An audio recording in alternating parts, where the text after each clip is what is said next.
ఎన్ని మాటలు అన్నా ఎదుటివాడు నిన్ను క్షమిస్తున్నాడు అంటే ఎంత గమనించండి. నువ్వు ఎన్ని మాటలున్నా ఎదుటివాడు నిన్ను క్షమిస్తున్నాడు అంటే నువ్వు చాలా ప్రమాదకరమైన స్థితిలో ఉన్నావని గుర్తించాను. ఎందుకోసం తెలుసా? వాళ్ళు క్షమించిన ప్రతిసారి నీకు వాళ్ళకి మధ్య దేవుని పెట్టేస్తున్నారు. వాళ్ళు they are putting god in between you and the person you are accusing. ప్రతీకారం తీర్చుకునే వాడి కన్నా క్షమించేవాడికి ఎక్కువ భయపడాలని. ఎందుకోసం తెలుసా? ప్రతీకారం తీర్చుకునేవాడు అప్పటికప్పుడు అయిపోతుంది, డీల్ అయిపోతుంది. ఓ మాట అంటే ఇంకో మాట అనేసారనుకోండి, ఇది అక్కడతో చెల్లు అయిపోయింది.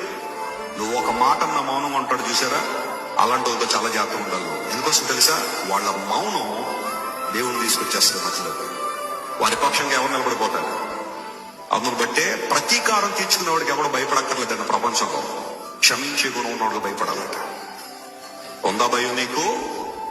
భార్య ఏమంటలేదని చెప్పి ఇష్టానుసారం మాట్లాడుతున్నావా? భర్త ఏమంటలేదు కానీ ఇష్టానుసారం మాట వారు అనలేక కాదు, వారు దేవుని మధ్యలో పెట్టాలనుకున్నారు కాబట్టి మౌనంగా ఉన్నారు. మా ఇంటి పక్కోళ్ళ మీద ఎంత ఎగిరి పడినా ఎప్పుడు ఏమనడానికి లేదు. నా ఇష్టానుసారం ఎగురుతానంటావా? వాళ్ళు కూడా నీలాగా ఎందుకు ఎగరట్లేదో తెలుసా? వారు దేవుని మధ్యలో పెట్టాలనుకున్నారు కాబట్టి.